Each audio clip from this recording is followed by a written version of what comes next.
Indépendance totale. 7h, 10h sur Radio Courtoisie, ligne droite, Corentin Périni. Bonjour Jean-Baptiste Lyon. Bonjour Maude. Merci d'avoir accepté notre invitation. Vous êtes le directeur des publications de Contribuables Associés, une association qui milite pour la réduction des dépenses publiques et contre le gaspillage des impôts. Et vous venez nous parler de ce film qui cartonne, sorti il y a quelques jours sur YouTube, 3000 milliards, les secrets d'un État en faillite. Alors d'abord, j'ai envie de vous demander, comment a-t-on pu en arriver là ? Comment en sommes-nous arrivés là ? Effectivement, ça fait 50 ans en France que pas un budget de l'État n'a été voté en équilibre. Le dernier budget de l'État voté en équilibre remonte à 1974. Donc c'est une longue histoire effectivement d'une descente vers les abysses du système France et notamment des finances publiques. Et ça ne date pas d'hier. Donc Emmanuel Macron n'est pas le seul responsable. Et ce que nous avons voulu expliciter dans notre documentaire, ce sont les mécanismes, ces fameux mécanismes de la dépense publique qui nous ont conduits là. D'accord. Alors je vous propose, parce qu'on parlait tout à l'heure justement de ce film que vous avez sorti, je vous propose d'écouter le début de ce film. En France, on n'a pas de pétrole, mais on a les dépenses publiques et les impôts les plus élevés du monde. Le principal ennui est que cette pression fiscale ne suffit même pas à l'État pour assurer son train de vie. Alors que le sort des générations futures ne cesse d'occuper les esprits, une question reste mystérieusement taboue. La dette de l'État. Une dette de plus de 3000 milliards d'euros qui pèse sur tout le monde sans jamais paraître concerner personne. Et pourtant... C'est la tête d'un État qui est en situation de faillite sur le plan financier. Bientôt, le remboursement de notre dette sera le premier budget de l'État. La France est à l'euro près. La France connaît ainsi l'extraordinaire paradoxe de conjuguer la dépense publique la plus importante du monde sans que ni les fonctionnaires ni les contribuables n'y trouvent leur compte. Qu'est-ce que vous faites du pognon ? C'est ça, c'est la question que tout le monde se pose. Comment en est-on arrivé là ? Une dette de 3000 milliards d'euros, c'est énorme, c'est colossal. À l'instar des pays en voie de développement, des pays qui subissent ce type de dette, est-il possible que la France soit placée sous tutelle à terme ? C'est tout ce qu'on ne veut pas, c'est tout ce qu'on ne souhaite pas à Contribuables Associés. Nous, à Contribuables Associés, on sonne le tocsin de la dette depuis près de 30 ans. C'était même pas un sujet, c'était un sujet pour personne. Nous, on voyait un petit peu les dangers. En gros, c'est une bombe à retardement, la dette publique. On a dépassé, comme vous le dites, effectivement, les 3000 milliards d'euros cette année, d'où le titre de notre documentaire. On est à peu près à 3050 milliards d'euros de dette publique ces derniers mois. En gros, on encaisse 30 milliards de dettes publiques supplémentaires par mois en ce moment. Et donc oui, effectivement, c'est une grande menace. Pourquoi ? Parce que c'est une menace pour notre pouvoir d'achat. Nous, on a coutume de dire à Contribuables Associés que les impôts, la dette d'aujourd'hui, ce sont les impôts de demain. Il faudra bien la payer un jour ou un autre. Ça peut être aussi, ce que ne disent pas beaucoup d'experts, la ruine des épargnants. Parce qu'il faut savoir que 50% de la dette est détenue par des Français et 50% par des étrangers. Pour faire très simple, parce que c'est plus compliqué que ça. Mais en gros, c'est à peu près comme ça que ça se passe. Certains nous disent oui, la dette on s'en fiche, mais écoutez, si la France cesse de rembourser ou ne décide de plus rembourser sa dette, qu'est-ce qui se passe ? 50% de cette dette étant détenue par des petits épargnants français via les assurances vie, c'est la ruine des épargnants. C'est aussi une perte de confiance, si on décide de ne plus la rembourser, une perte de confiance sur les marchés financiers. Vous décidez de ne pas rembourser votre dette, écoutez, vous vous mettez en délicatesse auprès de beaucoup d'opérateurs financiers, et surtout, l'argument entre guillemets géostratégique, c'est que cette dette, encore une fois, étant détenue par des opérateurs, par des pays étrangers ou des acteurs économiques étrangers, peut peser une menace certaine sur notre souveraineté. On a vu le cas, quand vous parliez du FMI, la Grèce a été mise sous l'égide du FMI, la fameuse Troïka. Les Chinois ont prêté à la Grèce. À un moment, on a dit, écoutez, on arrête, on ne vous demande pas de rembourser, mais en revanche, vous nous donnez le port du Pirée. C'est ce type de schéma qui peut malheureusement arriver un jour à la France. Et s'asseoir sur la dette, c'est envisageable ? Encore une fois, je vous dis, je ne pense pas. Les marchés financiers sont régis par des notions de confiance. Ne pas vouloir la rembourser aujourd'hui nous mettrait dans des difficultés cataclysmiques plus tard. Alors 50% des dépenses publiques sont consacrées aux prestations sociales. Et sur 1000 euros de dépenses publiques, il n'y a que 66 euros consacrés aux fonctions régaliennes, police, justice, armée. C'est-à-dire que l'État crée une dépendance à l'argent chez les Français, il les habitue à une forme d'assistanat. Qu'est-ce que ça dit du fonctionnement de l'État ? Ça dit que même l'État le sait, parce qu'il y a quelques années, Bruno Le Maire, qui était déjà ministre des Finances, dénonçait sur TF1 une France droguée à l'argent public. Donc l'État s'en accommode, nos politiciens s'en accommodent. Qu'est-ce que ça dit ? Ça dit que l'État est partout. L'État veut tout faire, mais l'État fait tout très mal. Et surtout fait très très mal ce pourquoi il est fait, c'est-à-dire effectivement, vous dites très bien, ces fameuses missions régaliennes.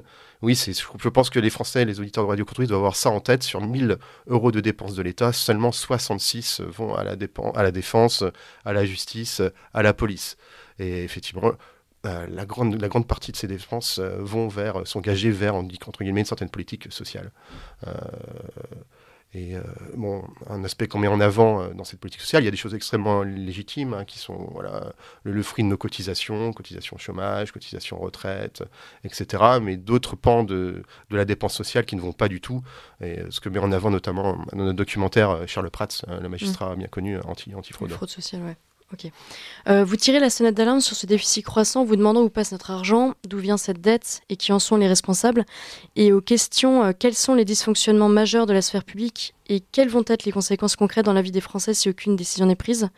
À la lumière de ce documentaire, vous répondez quoi ?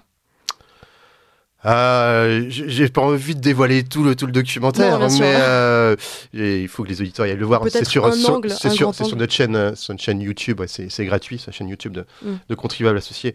Les angles, il y en a plusieurs. Effectivement, il y a parmi les responsables, nous avons les hommes politiques, bien évidemment, qui manquent de courage, qui ont trop tendance à faire du clientélisme et à ne pas vouloir prendre les bonnes décisions. Derrière, il y a un système France, un système étatique, un système du haut fonctionnariat qui a tendance à reproduire les mêmes schémas sans jamais évaluer ses politiques. On l'a très bien vu, par exemple, dans la politique de la ville. Il y a eu de récentes émeutes, ça fait des décennies qu'on met des milliards et des milliards sans jamais évaluer réellement l'efficacité de cet argent qu'on met là-dedans. Alors que faire ? Donc encore une fois, nos différents experts intervenants dans ce documentaire nous donnent leurs solutions. Une des premières choses à faire, peut-être la plus simple pour les hommes politiques, c'est recréer de la croissance, c'est-à-dire redynamiser d'un point de vue économique le pays. Et pour ce faire, il faut vraiment revoir drastiquement, mais fondamentalement, notre fiscalité et baisser énormément les charges qui pèsent sur nos entreprises. Parmi ceux qui ont accepté de témoigner, l'ancien Premier ministre Édouard Balladur, alors je ne vais pas spoiler tout le film évidemment, comment s'est déroulée la construction de ce documentaire ? Est-ce que vous avez rencontré des difficultés, même vis-à-vis de certaines instances ? Aucune. Aucune ? Strictement aucune. D'accord. Même auprès des politiques. Donc effectivement, nous sommes assez heureux d'avoir eu la réponse favorable d'Édouard Balladur, ancien Premier ministre de 93 à 95 pour ce documentaire.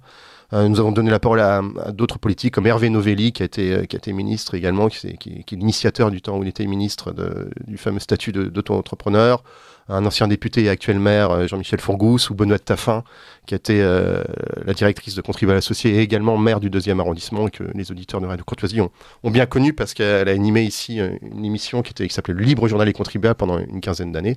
J'ai eu la chance d'ailleurs d'être son assistant à l'époque ici même. D'accord. Et donc des politiques effectivement, mais aussi beaucoup de gens de la société civile. Nous avons voulu justement mettre en avant, pas seulement focaliser la chose sur les politiques. Pourquoi ? Parce que les politiques ne sont pas les seuls à pouvoir sortir la France de l'ornière. Nous avons justement voulu mettre en avant des représentants de la société civile qui souvent ont des solutions aussi bonnes et des constats aussi bons que des politiciens. Donc nous faisons intervenir un ingénieur qui s'appelle Paul-Antoine Martin, qui a travaillé dans le secteur portuaire, qui a écrit un très bon bouquin autour de cela. Une enseignante comme Lisa Kamani-Rsik, qui vient de sortir un très bon essai sur le fonctionnement de l'école. Michael Perromort, qui est urologue et chef de service à l'hôpital Cochin, qui lui-même a un très très bonne analyse des dysfonctionnements à l'hôpital.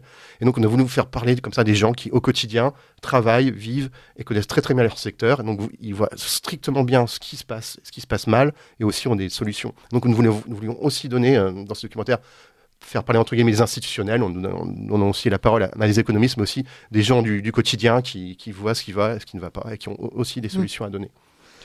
Pour reprendre le thème de votre livre paru l'année dernière, le livre noir des gaspillages, quels sont les principaux exemples, les principales causes de ce gaspillage ? C'est une forme de, on pourrait dire une certaine forme de mentalité qui est pas propre aux Français. Mais bien souvent, un des grands slogans de Contribuables Associés, c'est l'argent public, c'est notre argent. Beaucoup d'élus ou même beaucoup de Français, parfois des lecteurs, ont tendance à considérer l'argent public comme étant une manne céleste. Ce qu'il faut bien se mettre en tête, c'est que l'argent que nos élus dépensent, c'est le nôtre. Et encore une fois, ce documentaire, toutes nos actions à Contribuables Associés, ce livre noir sont là pour réveiller aussi un petit peu les Français et dire que la balle est dans notre camp et c'est à nous aussi de demander aux élus de rendre des comptes et de nous dire où va notre argent et ne pas hésiter à les interpeller. C'est fondamental. Nous sommes aussi, nous, moteurs de l'action politique. Alors je rappelle, Jean-Baptiste Léon, que vous êtes directeur des publications de Contribuables Associés et que cette association a donc vocation à peser dans ce débat, à influencer les élus pour limiter cet endettement, ce gaspillage et permettre la réduction des dépenses publiques à l'échelle d'un Français de classe modeste ou moyenne.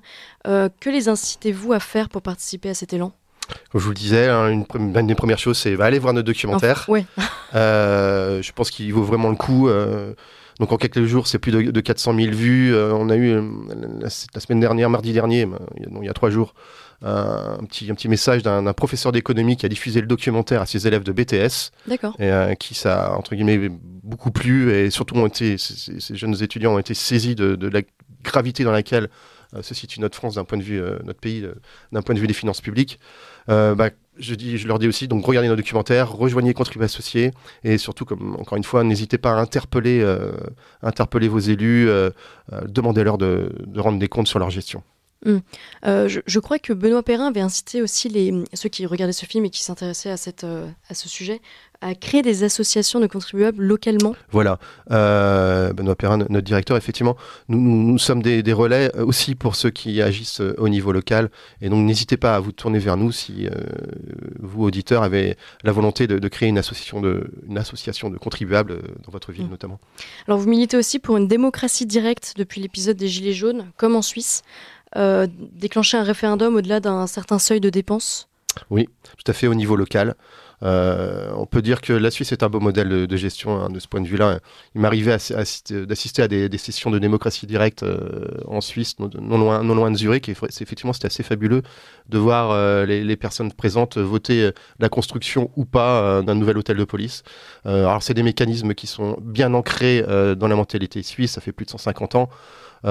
Effectivement, la démocratie directe au niveau local a, je pense, de grandes vertus, mais c'est que ça demande une révolution copernicienne, en fait, encore une fois, des mentalités en France. On ne désespère pas d'y arriver, effectivement, mais ça mettra du temps. Mais Contribuables Associés œuvre sur la durée en la matière également. Ouais. Et objectivement, est-ce que vous croyez qu'on arrivera à diminuer cette dette publique dans les prochaines années ? Je pense, parce qu'on n'a pas le choix. On n'a pas le choix. Aujourd'hui, la dette publique, si on fait un ratio par habitant, c'est quasiment 45 000 euros par habitant. Cette dette publique est un boulet et l'est de plus en plus. On voit avec l'inflation, la charge de la dette augmente. Donc, on va devoir à un moment stopper les freins. Parce que vous dites qu'on n'a pas le choix, mais en même temps, ça croît en permanence. On a l'impression que ça s'arrêtera jamais, quoi. Je pense que ça va bientôt s'arrêter. Ouais. Ça va bientôt s'arrêter parce que, encore une fois, comme on le disait en début d'entretien, nous serons sous la menace très rapidement, vous le disiez tout au début, du FMI et aussi de pays étrangers, fondamentalement. Ouais. Alors, on parlait tout à l'heure de ce film qui a dépassé les 400 000 vues sur YouTube, qui est aussi accessible sur votre site, je crois. Vous avez créé une plateforme. Oui, on a créé un site qui s'appelle dettepublic.fr. Oui. D'accord. Et est-ce qu'il y aura un épisode 2 ? Est-ce que... on réfléchit, oui. On réfléchit. On aimerait bien faire de nouveaux films, ouais. Un deuxième, voire un troisième, et sur des thématiques autres. Ouais. D'accord. Je reviens simplement au gaspillage dont on parlait tout à l'heure. Parmi ceux que vous aviez évoqués, il me semble que vous aviez traité ce sujet, il y a le sujet des subventions exorbitantes, les ressources par exemple de la CGT qui sont à 54% financées par des subventions, mais pas seulement la CGT, les syndicats patronaux, etc. Est-ce que ça aussi, il faut y toucher ? Est-ce qu'il y a des priorités ? Les priorités, moi je dirais, au-delà effectivement du financement des syndicats, nous on estime à Contribuables Associés qu'un syndicat c'est comme une association, n'a pas à se financer avec de l'argent public, il doit être financé par ses adhérents, point barre. Après, une des priorités c'est je pense, débureaucratiser la France. Nous sommes victimes d'une bureaucratie, d'une suradministration qui nous étouffe, qui a un véritable carcan. Il y a des études internationales qui démontrent qu'en France, on dépense 90 milliards de plus par an que les autres pays européens en termes d'administration. Donc là, il y a des gisements d'économie considérables en France. Donc on peut vraiment s'en tirer si on fait bien le boulot. Très bien, mais je vous remercie d'avoir accepté notre invitation. Merci à vous, merci Maud. Je rappelle que vous êtes directeur des publications de Contribuables Associés, que vous êtes venu nous parler de ce documentaire réalisé par Contribuables Associés qui est en libre accès gratuitement sur YouTube.